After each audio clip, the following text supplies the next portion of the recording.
And it is something that's very foreign to the way that TV and film is done now, where everything has been micromanaged by the time you get it to the table read, and no one wants you to change anything, and everything's very precious and has been rewritten with notes from 20 people in suits, and you can't do that just anywhere in entertainment these days.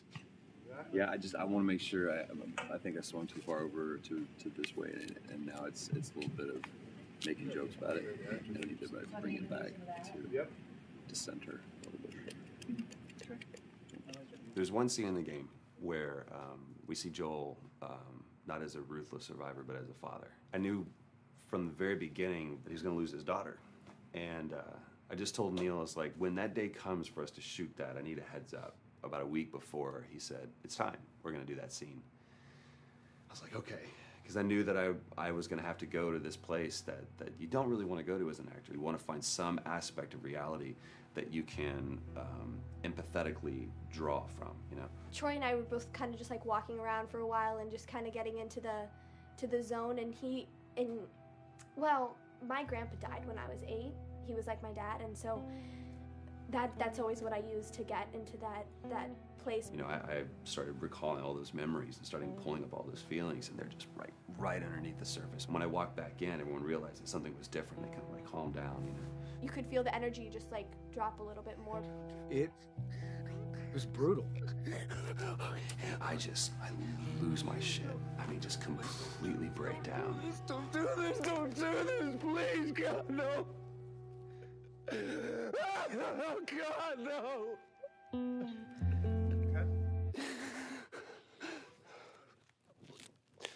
The soundstage was deathly still. It was the first take, and I felt really good about it. And it's like Neil said, okay, let's do it again.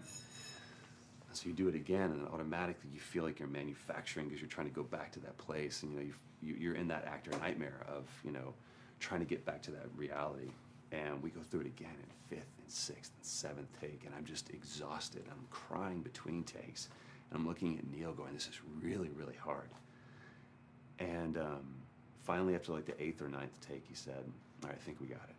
I was like, oh, thank God. And I went outside, and I was just jacked up for the rest of the day. Just I mean, a wreck emotionally. But we got it. Then 2 weeks later, he calls me. And he says, so we need to reshoot a scene. I'm like, cool, what scene are we doing? And he just looks at me. I said, dude, don't do this to me. And you can either at that moment throw your hands up in the air and say, fuck this, and walk away.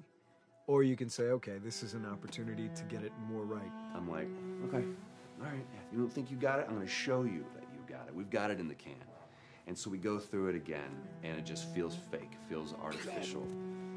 And Neil goes, go through it again. We start doing it again. And I'm getting madder and madder with each take. And finally, about the 4th take, Neil comes over to me, and I love him so much. He goes, so I'm picking up on some resistance. I was like, you're damn right you're picking up on some resistance. We've got this in the can already, and we're just wasting our time, and we're wasting all this effort and energy. And then he started talking me through the scene. And he was like, what I need you to do is I need you to just strip yourself of all these ideas, and I need you to hit this beat, and this beat, and this beat, and this beat, which just makes it sound so mechanical, and it's such an emotional scene. So we start going through it, and literally I am mindlessly doing these things at this point. Okay? I know it hurts, baby. I know. So I'm gonna lift you up. I'm gonna get you over here. Come on, baby. Come on, work with me, please. God, baby. Sarah. Sarah! Don't do this to me, baby. Don't do this to me, baby. Come on. And he stops, he goes, now we got it. And I realized that the reason why I wanted that first take to work was because I wanted everyone to look at me and go, wow, what an actor. And that's not what the scene needed. Those moments where you just have to sort of calm your ego down and just go back and do your work. That scene actually works, not because of me, but in spite of me. And that really is the marker and definition of working with a truly good director. There are many like it, but this one is yours. Why don't you have a seat?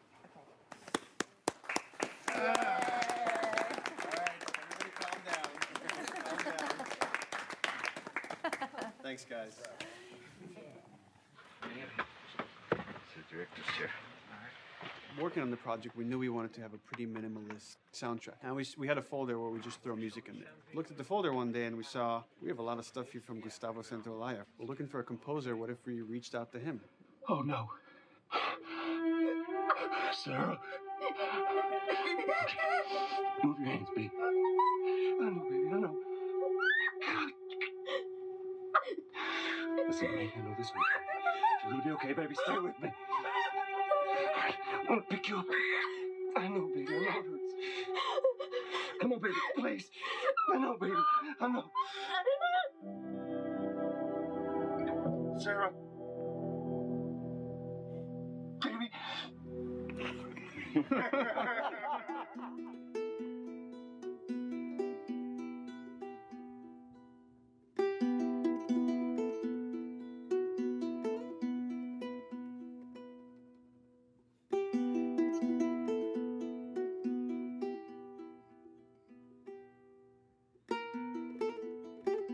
My life has been and still is kind of like a road movie. I grew up in Argentina. I came to the United States in 1978 because we had a horrible political situation in Argentina. We had a military dictatorship where 30,000 people disappeared at the hands of the government and many other more were tortured, and I was blacklisted. It was just impossible for me to keep on living there. I've been in jailed many times since I was probably 15 years old just because I had long hair and I play an electric guitar. So I had to embark on this trip. I can relate to that kind of need of movement and going to the next place and the next place and the next step. I'm always attracted to the possibility of getting involved with a project from the very beginning. I like to work from the script and talking to the director. It's never been, oh, give me a piece like this or give me a music that's this. It's just been very high level. Here's what the story's about. Here are the themes. Go write some stuff. Since I don't know how to really read or write music, the way I produce music is actually recording it. So I like to come early in the projects, and I did in The Last of Us.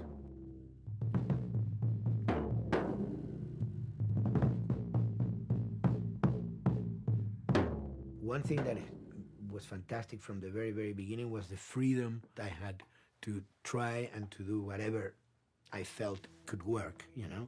As the story was still being written, you could listen to this piece of music and just get a sense of where this needs to go tonally, because the music was still inspiring the story. So that was the great thing of having the music written so far in advance.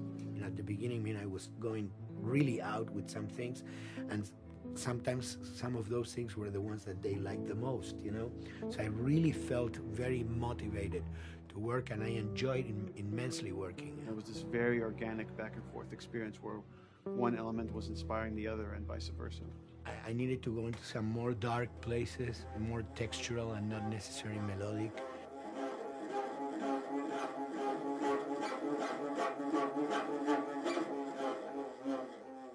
I'm always trying to sort of push myself into playing instruments that I don't know how to play. There's an element of danger and innocence. Lennon once said, you know, give me a tuba and I will be able to do something. I'm an artist. I should be able to do something. I like to put myself in that situation.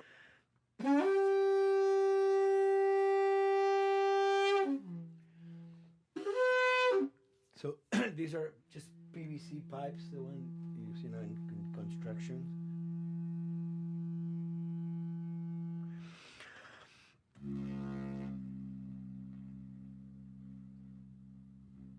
Or instruments that I know, kind of twist them. From the concept of the prepared piano, you know, I mean, I've worked with prepared guitar to stick things into the guitar and things like that. And also in The Last of Us in particular, I work with a detuned guitar. So I really tune the guitar extremely low. And the result is, you know, strings that are very loose and will produce not only sound, but produce noise.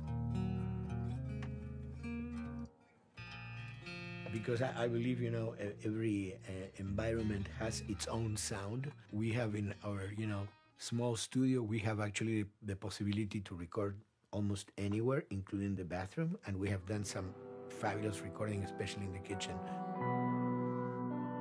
When you score to picture, which is something that I don't do, then you know what you're going to expect. But when you provide people with music, like I've done in all the films that I've done, and then you see it, how the director decided to use that, you know, in what particular way he uses it or where they edit it, it's always fascinating to me. I watch a scene and I'm going, you know, it's fantastic how they use this piece. I would have never, of all the music that I've done, probably I would have never used this piece there, but it works, you know, great. So I like that feeling of a collaboration.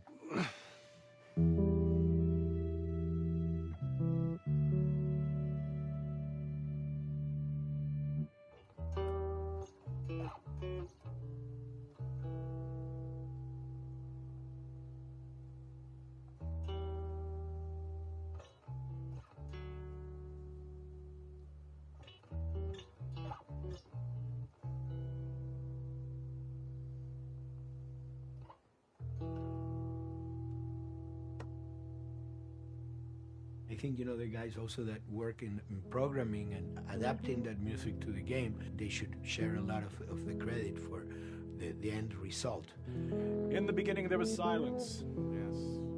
Then they hired sound designers. Then the they regretted came. that decision.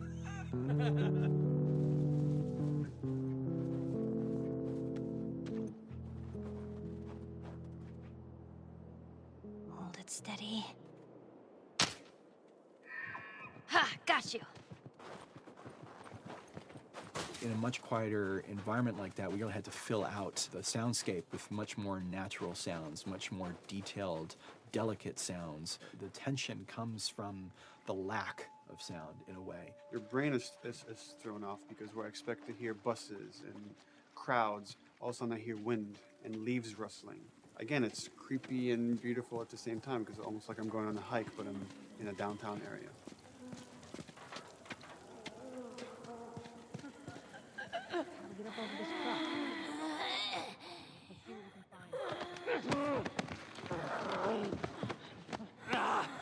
To Neil, I mean, we were going through the iterations, so he just did not want, like, yells and screeches and what he called, like, you know, kind of witchy qualities, Right. the cackling witch. He didn't want anything like that. It was a little bit of a head scratcher to figure out, okay, how do we make it sound human but not human? Yeah. We really did not want to use any animals. We wanted these all to be human. Derek and I basically decided to hire a couple of voice actors who did some interesting work vocally to see if they could come up with something. And we worked with this girl, Misty Lee. She started giving us these really great screeches. And that's no process. Yeah, that's just her voice. And it started going into this little click. We also used a little bit of Phil's voice.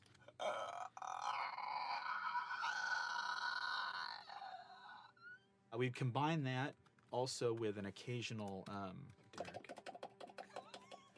That's just me, you know, moving my tongue. And what that kind of did was it sort of grounded it all, like maybe in the mouth area, the wetness, all that kind of stuff. And it adds a nice texture, actually. This is a composite of all the bits I just told you about.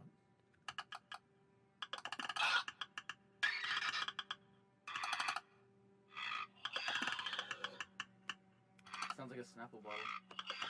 Oh, the lid? Like the lid, yeah. That's a good idea. Fuck, where were you guys like months ago? Why did we think of that? Why did we think of that?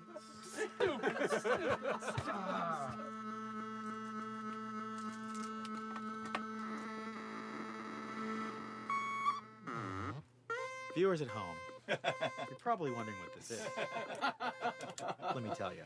About 10 years ago, I saw this Synthie A suitcase synth. I wanted to get one. This finally arrived in January, just in time to start using. I thought, well, what can I do with this?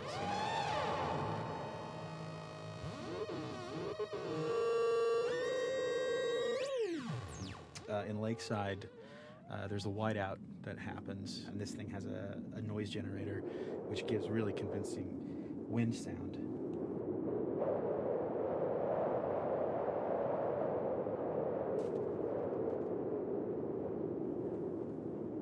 The military still has technology. There's sirens and alarms, so I wanted to try some new concepts.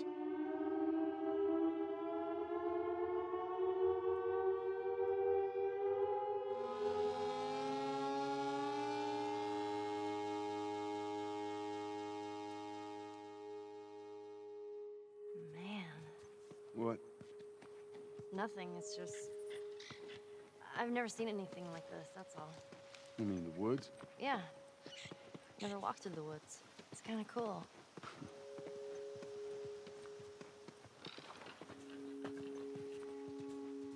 We consciously take in consideration lighting in the beginning. Most of the game, we don't really have any real man-made light sources, so everything is naturally lit. In the past, we could use a lot of artificial light, but in a world that has no electricity. We have to hide most of the time, and that requires getting very close to certain assets. Just stay back.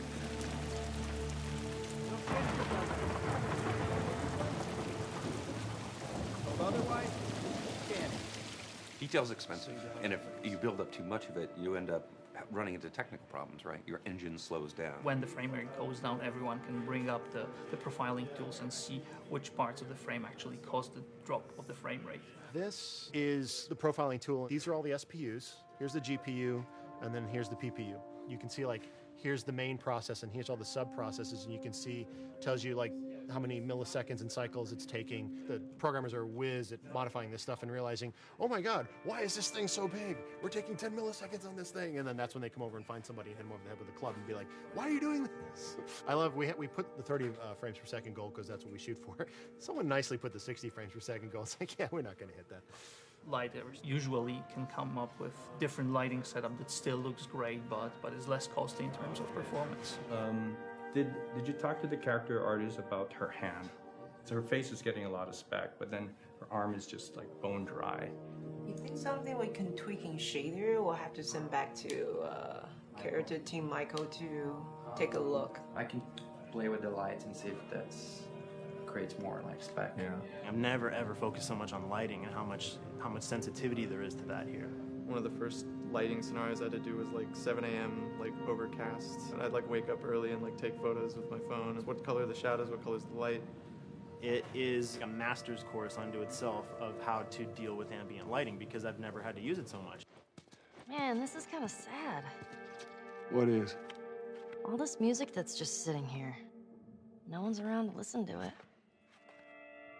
I don't know. It doesn't seem right. All the characters cast soft shadows onto the environment. Even when there is no direct sunlight or no direct light sources, we still have nice fuzzy shadows. When you're walking down the hallway and you see your soft shadow goes along with you projecting on the wall on the environment, that make everything look real.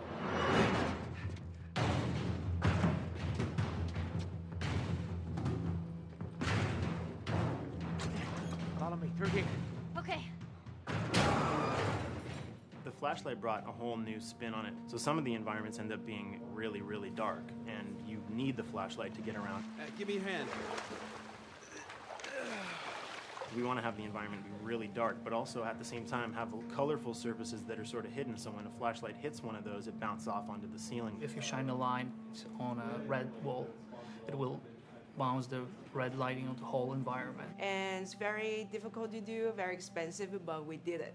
Everything should have a bounce lighting. Otherwise, the world is gonna feel dry and unrealistic.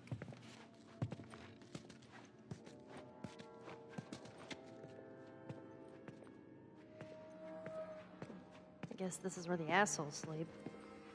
I mean, slept. This engine is really driven in a way towards a very high level of cinematic control over each frame. And hopefully, if we achieve our goal, you'll see it is beautiful. There are these truly beautiful moments amid all this chaos and destruction. Yeah, once we're done with this whole thing, I'm gonna teach you how to play guitar. What do you say, huh? Ellie, come on.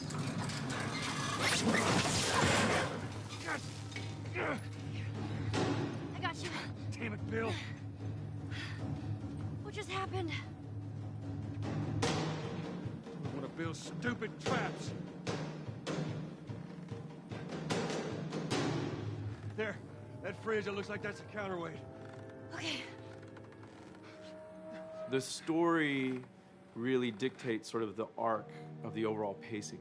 Storytelling would always want to be subtle. They would always want to keep the world grounded in reality. But gameplay has requirements where the player needs to see this thing. The player needs to immediately know that the enemy is attacking, that this room is dangerous, that this room is a puzzle that you have to solve. What are the things that we can do on the joystick to make you feel the same way that these characters are going to feel when we get to this next pinch point in the story? There's a turn in a scene that we need these characters to take, and we need you to feel it or understand that, and that means you have to play it.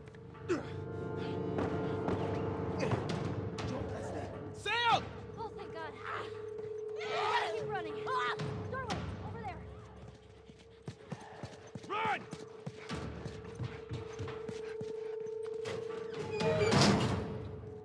We really want to make sure that there's that contrast between the negative space and then the high tension spikes.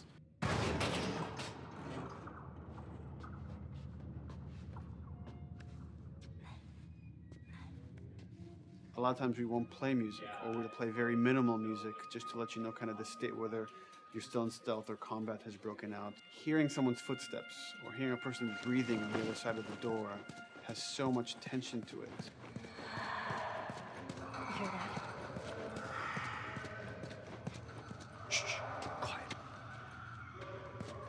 You feel the tension of the world, make you question whether you want to engage with these guys or kind of try to stealth around them. That's another reason why we don't have traditional cover in the game. You smoothly move around everything, contextualizing with the environment, but you're never locked down. We want the player to, with that crafting system, with the scavenging system, with all of the abilities available to them, to constantly be moving around and changing as the moment arises. Gameplay is all about, I have a limited set of tools, and how am I going to use those tools and those limitations to overcome this obstacle in front of me. And that obstacle might be infected, might be another class of humans that wants to kill me for a bottle of alcohol in my shoes.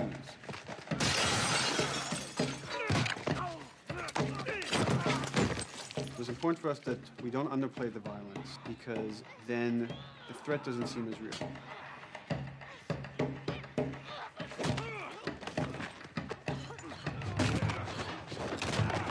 We see video games as this incredible medium to tell stories. We want to treat it as equals to books or comics or TV or movies. This is subject matter that would not be considered out of the ordinary to tell in one of those other forms of entertainment.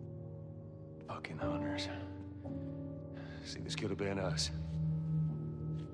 We wanted you to buy just the desperation of these people and why they're behaving this way, because it's so brutal. And at the same time, we didn't want to make it so over the top, stylizing it, so then it doesn't become as real. It was important for us actually to hit that middle ground where it's kind of disturbing. That glint that's happening on that curvature, it'd be good if there was a way that we can guarantee that from this angle, we're seeing it. It seems But really it's flat. overall too bright and opaque. Yeah, looks like paint. Yeah, see, the blood on the ground works really well. It's something about the other shader is messed up in this environment. We got to fix that to unify the look. Shouldn't make you giggle or laugh or any of that. You should be kind of appalled by what you have to do, but you understand why you're doing it. You want to feel each hit. You want to feel each concussive strike. Lives are at stake. You want a death animation to have impactful performance, not just have a guy keel over in a ragdoll. In real life, a guy hitting a guy takes a half a second, but in the game world, you want that to be as instantaneous as possible. I lived my whole life in this very ugly test level. I basically just fight dudes in here all the time. Almost every move is divided between like an intro and a swing. One of the many things I have to end up doing is like counting frames and being like, okay, on frame 18, I want you to get out of here. I want you to be able to start moving.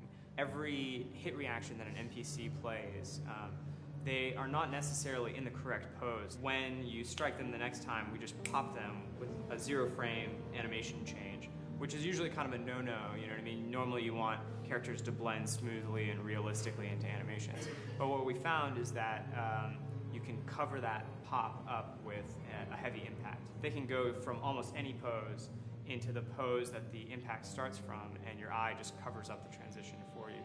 So if you throw a brick at a guy, it puts him in this like kind of staggering stun state. And that changes the moves that you do when you come up and punch him.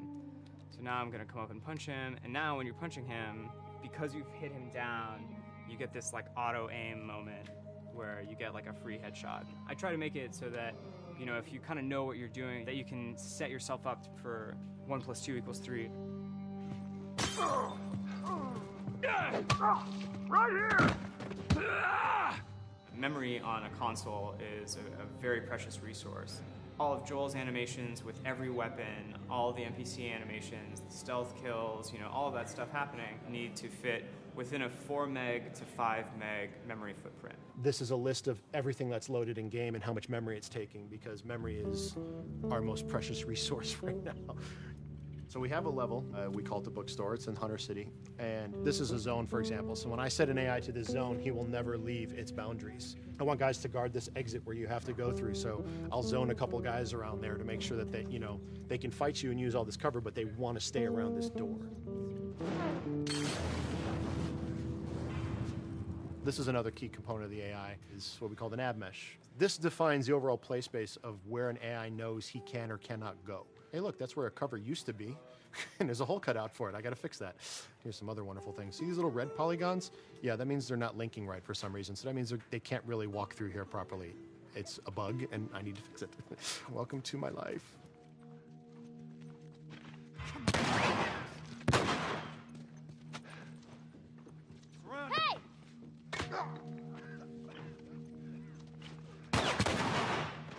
If you look at a lot of games, NPCs are usually only alive for, you know, a few seconds before the player ends up shooting them and then they're dead.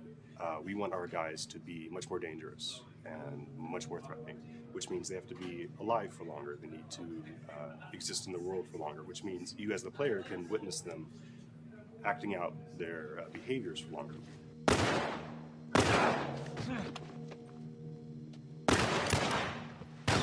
So we've been working really hard on our AI systems. Back of the box, biggest bullet is going to be like AI.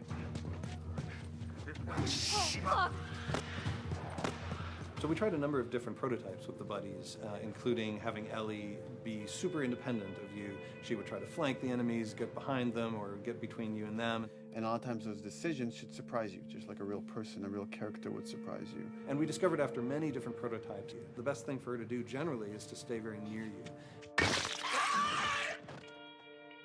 You need the exploration, you need the scavenging, you need something to say like, okay, if we just crank it to 11 the whole time, then it's pinned up there and there's no time to breathe, no time to assess or analyze, and no time to really contrast. There's no way of shifting the pacing.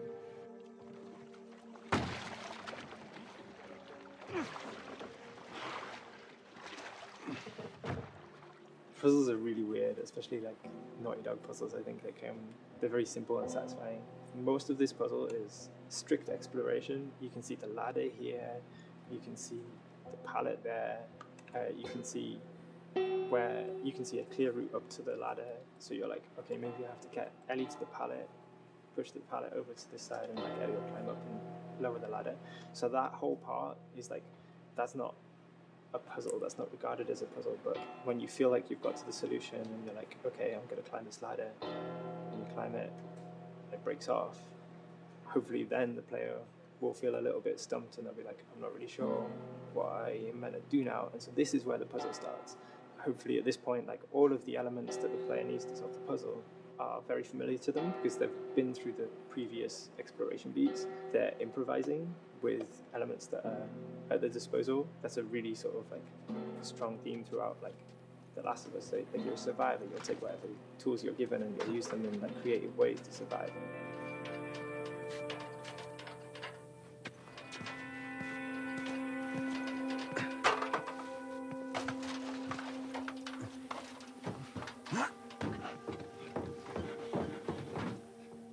We set out to create something kind of new to Naughty Dog, this crafting system. Our lead designer, Jacob Minkoff, he got this book of like the survivalist handbook and homemade munitions and all sorts of funny stuff. Just start reading about, okay, if I was just wandering around in a collapsed society, this world, what stuff that seems like I could find? Alcohol and sugar, if you want to make a smoke bomb. It's difficult to balance the right amount of resources against what you think the player's going to need and making sure that the player feels like they're getting just enough to survive, but not too much that they feel like they're a powerhouse. We wanted you to be forced to make some choices in the world that showed how depleted the resources were. So if there's a particular point in the story where the characters are having a particularly difficult time surviving, then we want you as the player to be finding fewer items, farther apart, harder to survive. We will item starve you at the same time that those characters are feeling starved and worn out. Then you expose something to them. Oh, here's a cache, and if I can just get into that cache. Oh, look, there's a wealth of things in here. God, I was so worried. My health was low. If I had run into a combat, because it's always that thing in your head, it's that Hitchcockian thing about the danger that you see is less meaningful than the danger that's in your head.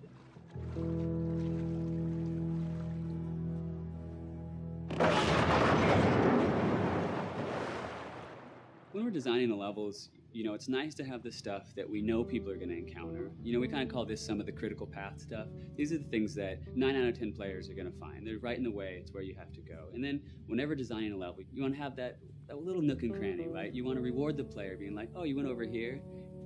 And then you also want to have that other second nook and cranny. The player is supposed to go place a ladder here and climb up through the rest of the hotel. But what they can also do is shimmy across this area, and I place a really cool upgrade kind of off the beaten path to reward players for exploring.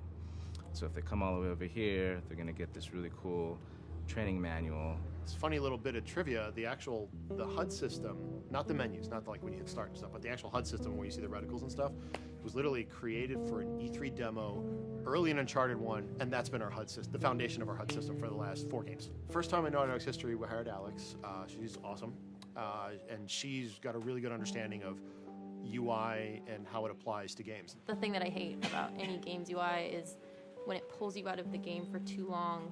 No one wants to spend time in menus. Nobody loves UI, if we're being honest.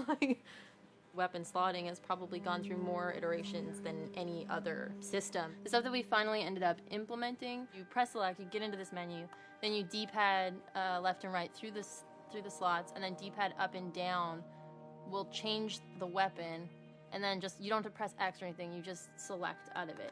When you're still, like Joel is here, that's fine, but then as soon as you get into an actual situation, so I'm gonna go over here and cause some trouble. Okay, so here they come. Oh god. All right, so now I'm out of ammo. Now I need to get back in that menu. I have to run away from them, get into the menu, get out of it, and it ends up feeling super clunky. Again, okay, I'm out of ammo again. Get out of here. I need to take out one of my other long guns, and now Bill's in trouble. Bill's in trouble over here, and I've got to I'm in a menu now, and it's oh shit, whoever designed this UI is so bad. What were they thinking? Bill's gonna die. In theory, it worked, but then in practice, it felt a little clunky. We wanted it to be the absolute minimum amount of button presses. You don't say to yourself, oh, I'm never going to be able to do this in time, so I'm just going to give up. I'll die, I'll restart, let me try again.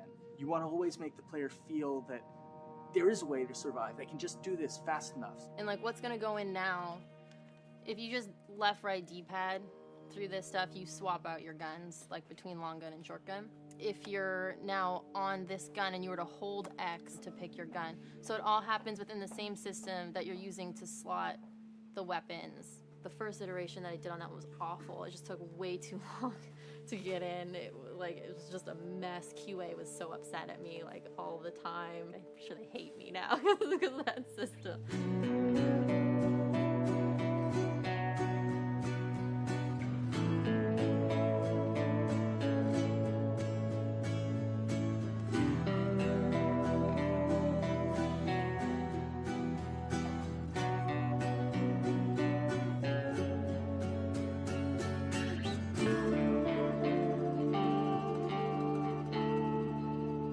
think the way the industry is kind of maturing and changing in general, you're seeing a lot more focus and importance on refinement and polish. So having internal QA really helps.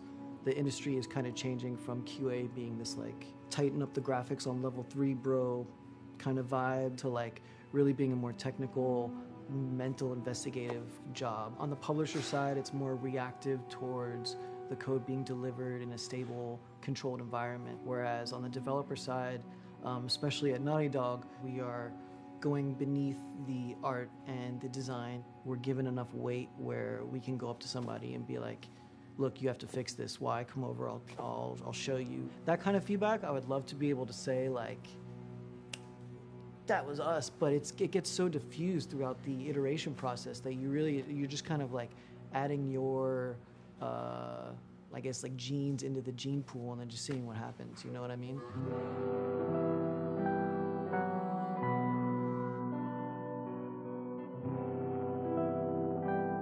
Everyone's working all the time now. But like I tell people, like 7 weeks and then you can have tons of time off, enjoy the sun, you know? But for now, it's like, this is it for everybody.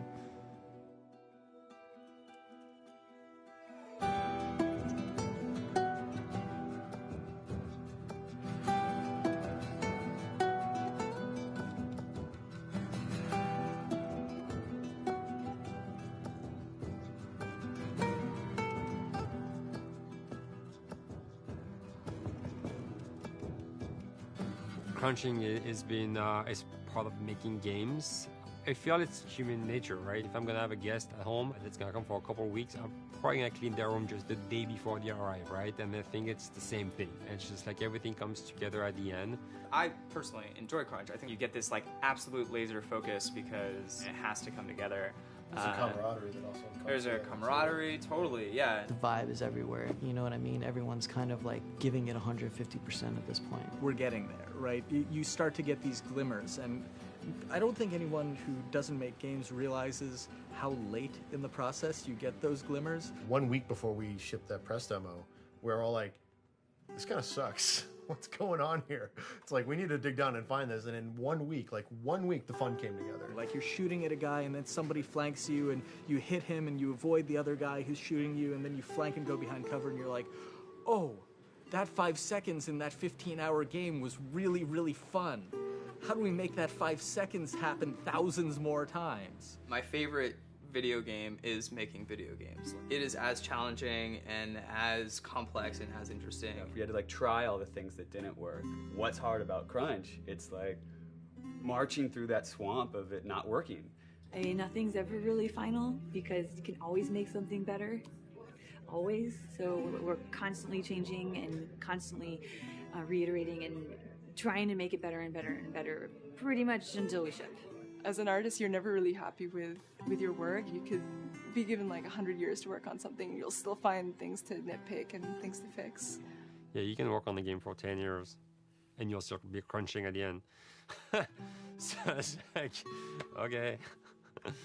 All of a sudden, it's like getting ready one morning in the shower, and I was just like, oh yeah, I'm about to ship another title, and this is going to be a really good title, and it gets you excited, and you're like, all right. Do I think the game's gonna be good? Yeah, it's gonna be awesome. I think it was good a little while ago, and now we're gonna make it kind of amazing. Yeah. What it will take to get there in these next 5 weeks, it's gonna be a lot. I'm excited. I have faith. Every time we're shipping a game, it's terrifying. You just hope for the best. You don't know, right? I mean, people have different opinions. We have to go with our guts, and I trust the team just to pull it off. This, hands down, is the hardest, most challenging thing I've ever done. We sweat a lot, and we worked a lot, and we all went home tired, you know? But I think that's you're gonna see that on the screen. I think that's gonna pay off. Ellie? Ellie? What? The ladder. Come on. Right. After David, Ellie's visibly distant. You could have done a cutscene to show, hey, you're being very distant, and she's not responding, but to also do that in gameplay to where it's something that you've done just countless times throughout the game with, let me boost you up here, get the ladder, bring it down so we can do this systemic thing.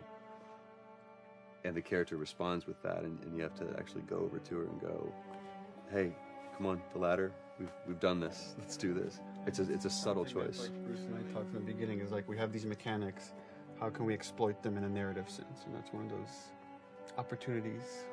I just think it's incredible that that happens in-game. It's not a cinematic, you know. It's something that adds weight to that controller when they're playing. Wow, so good! Let's go eat. Let's go eat.